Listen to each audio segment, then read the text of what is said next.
တည်င်းကျွန်းမှာထိတ်တန်းခရိုနီတထေးကြီးတူးနဲ့ရုတ်တရက်လက်ထပ်မေးမြင့်မို့အခုချိန်မှာတည်င်းမထွက်ပေရုတ်တရက်လက်ထပ်တော့မှာကတင်းဥဆောင်မင်းသမီးမေးမြင့်မို့ပါ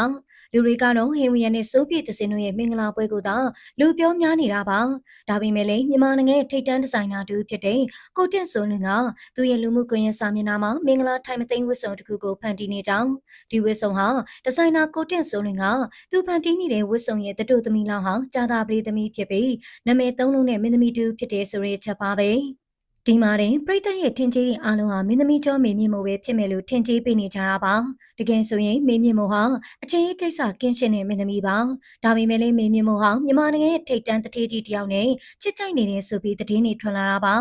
ဒါအပြင်အဆိုပါတထေးကြီးဟာမေမြင့်မို့ရဲ့အမကန်ချမ်းသာကြွယ်ဝအောင်ထောက်ပံ့ပေးထားတယ်လို့လည်းသိရတာပါ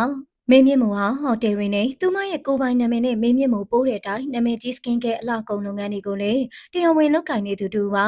အမှုပညာအတိုင်းဝိုင်းတွင်းကသတင်းတွေရတော့မေမြင့်မို့ဟာစီးပွားရေးလုပ်ငန်းတွေအားလုံးဟာအဲ့ဒီတထေးကြီးရဲ့ပံ့ပိုးမှုနဲ့တိစောက်ထားတာလို့ဆိုကြပါတယ်